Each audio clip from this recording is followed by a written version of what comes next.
Cheers to the girls. Hi, my name is Emerald and I'm the host of Legacy Curators, where I curate stories to work on public speaking. Today, I am here with my girlfriends.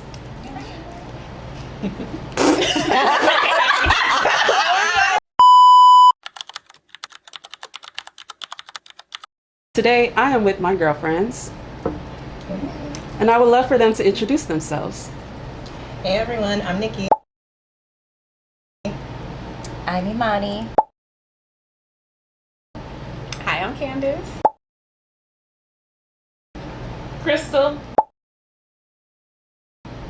And I'm Emerald. What is one shared memory we have, whether it's on a trip, in the halls, in the dorms, at an event, that was absolute chaos in the moment, but now we can't stop laughing about it?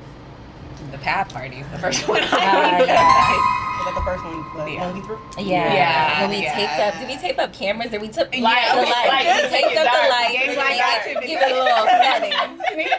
Yes. And then what was her name? The cleaner that found the bottle. yeah. Was it like Ingrid? No. It's It's just like, it was like something, an A or an I or something cultural.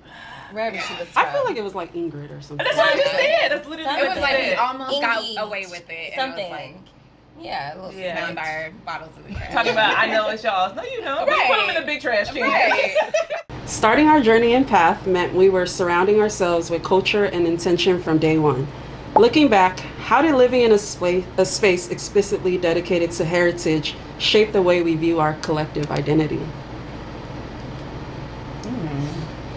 That's a good question. Because when we went to Path, like, we were like the only hall with Yeah, like that our was- people. Yeah. So I feel like we didn't get like the full experience, but like just being together was enough. Yeah. I think it just being us probably is what brought us to be so close. 'Cause Yeah. It's like it's only this hall of us. There's not a bunch of other hall in the different halls. Yeah. Yeah, and just being able to be like very comfortable with one another. Even like Carla doing our hair, you know, like imagine just having like different cultures like within that hall, and like they see the hot comb, like, you know, just Yeah. we were just like very comfortable with one another. Yeah. Even like sharing food, your mom would bring food, Oh, you yeah. would share it with me who lived far away. We had some good meals. Yeah. Like, Yeah. yeah. Wouldn't be the same if we were somewhere else, probably. Yeah. Knowing the intentions of Path, what was it like sharing a space with a Samoan girl like me? Honestly, Emerald, you fit right in. Yeah. Like sometimes I would forget that you weren't black, you Yeah. know. But I've learned so much about your culture, and so that's something I appreciate. I think because you came from an environment that was a predominantly Really black black. high school, you just naturally understood like cultural things or just Yeah. language. So it wasn't like, okay, like let's, we have to tiptoe around you. No. Right. Yeah, I didn't have to like explain anything. Yeah. Like it wasn't like I had to like create a bridge. With, I like that. culture. Yeah. I also like that even though you're with us and you're with the culture, you are Samoan. Yes, absolutely. Yeah. Yeah, because I was thinking about it, talking to Steph about how it was an accident being me in Path. yeah. Right? Like, I was never supposed to be in Path, and because of my roommate at the time, that was the only reason why I was there. So it always dawned on me, like, I wonder how they felt about just like this random non-black girl You fit going in. in. And I don't think we saw it Yeah, as like I never Yeah. felt that, but Yeah. of course, like, I'm more so thinking about people that see us for the first time, like online, right? And then, like you all said, I'm very Samoan, but then I'm surrounded by all these black women, right? And so I just wanted to at least have some context for those viewers out there that, not every circle looks the same, but this one kind of naturally flowed together, and then we all kind of met each other at the same times in our lives, and then it all kind of like fits. So I love y'all, and of course I appreciate y'all, but it was definitely one of those things that made me think like that was a big accident, but an accident that's been worthwhile. Yeah, definitely meant to be. Yeah, definitely. But also, I think there's something to say about Samoan culture and black culture. Like the similarities are just there, like the family, the values, camaraderie. exactly, Yeah. The loyalty. exactly. So I think that's why it just kind of naturally fit. Yeah, I love that. We often talk about family heritage, but our chosen family leaves a mark too. What is one habit, value, or perspective that you didn't grow up with but adopted by being in a community like our group?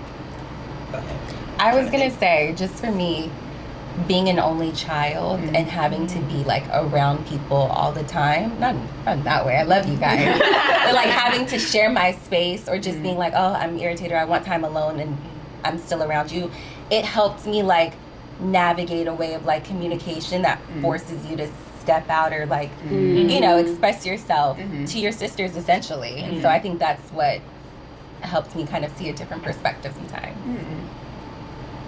Then for me, I mean, I'm from the Bay, which is, it's just different than LA. Very. Like the people, the people is different, the vibe is different. Yeah. So like being both Don't places. forget the dress, like the dress, the style. I don't do my people Okay. dirty.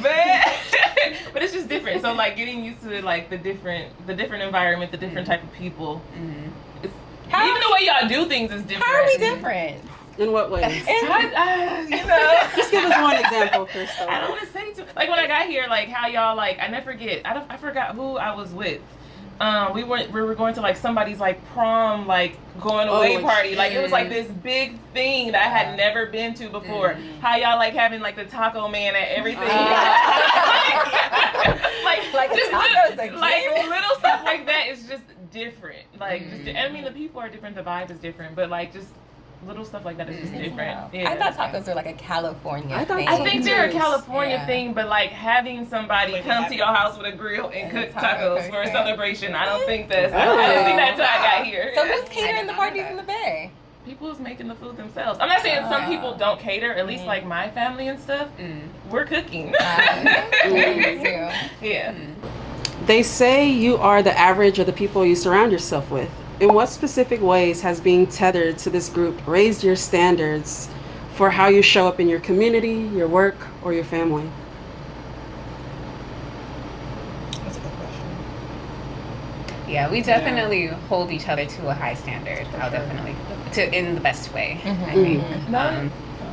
Oh, no, you go ahead. We're all so different. So like interacting with different people in this group, you do it differently because the person themselves is different. So I think it affects how you show up with other people, right? Because you treat people how they need to be treated or how they need to be interacted with, for sure. And I think along the way in college, we've like met a lot of different females, girls, women, and different journeys of their lives. But I think that when it comes to like our group, we've always had like that standard that may have not always been met by other women. But no, I think that's definitely something that I saw. We definitely have similar morals, similar characteristics, upbringings. Our upbringings. Yeah. I just love how we're all different, but I just love how we're all very similar. Yeah. Our understanding of culture, community, and heritage evolves as we grow older. How have your perspective on honoring your roots shifted from your 20s to where we sit today? So we talked a little bit about our intention joining Path when we were 18. So how has your perspective of honoring your roots changed from that young 18-year-old to now entering into our 30s? I think for me, I try to be intentional, especially about like the community events that I go to.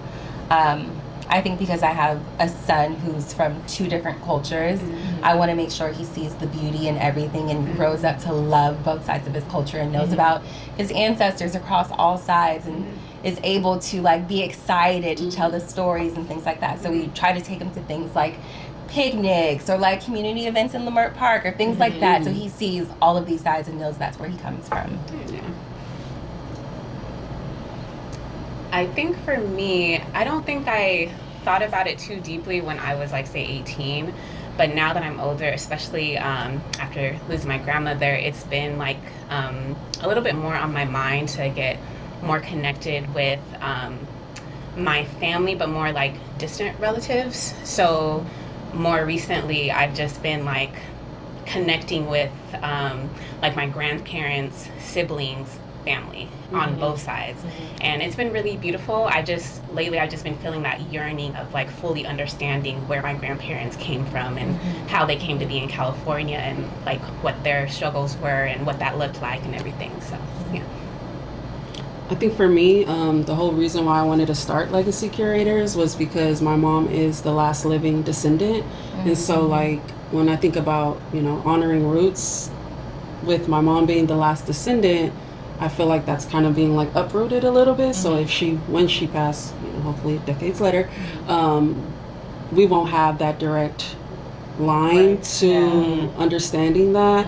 And so a big part of why I wanted to do this was to like capsulize her story, to be able to like pass it to my nephew and the future generation, because being a first generation immigrant, like, yes, we have Samoa is her home, but it's not necessarily our home. And I don't want to lose that. And that was never a thought when I was 18 years old. But like, as descendants like Renze, TJ, Moi Moi, they're all like part of us. But we're the generation, or I'm the generation before them, but like I got the most out of my mom and my dad, but don't want to like necessarily lose that aspect for the future generations. So I would say like that was never a thing I cared about when I was 18, but now as like 30-year-old and thinking about our impact within our family, and that rootedness is like it's like on a timeline with our parents. For sure. Deep, lasting adult friendships are increasingly rare in today's world. What kind of blueprint or standard of community do you hope our circle sets for our little sisters, our nieces, or mentees who watch how we move together? I think how we carry ourselves. I think we hold ourselves up with respect. Again, good character. I think it's being educated matters as well too. Like I'm big on like education and how important that is. What else? Yeah, I think those are some key things. Oh, and faith. That's the biggest one. Faith. Faith. God first, for sure. I also think like we grew up in kind of like a different time. Like we were like when like social media was becoming big, but not so big yet. And I think it affects how like we interact with each other and how we let the world affect us. I think the younger generation unfortunately has it like harder. But I would want them to know, like, you should value what's, like, in front of you. Like, what's in front of you, what's real, more than anything else. Like, imagine if our, like, early college days are placed on... Imagine if we brought our phone out to put a TikTok story. I would be... We might not be friends no more. Right? Some of those things are just better as just memories.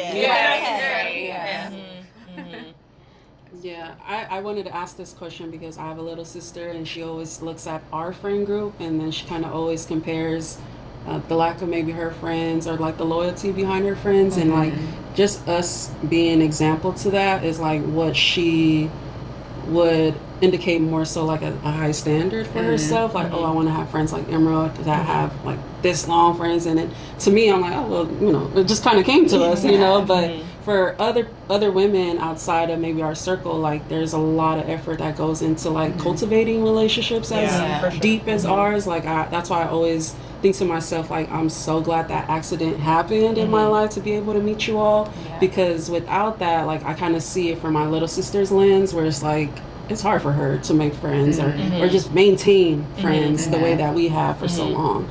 And so I think just us even existing as a group is like a legacy in itself. Like we're leaving that behind for at least someone close to me, which would be my little sister.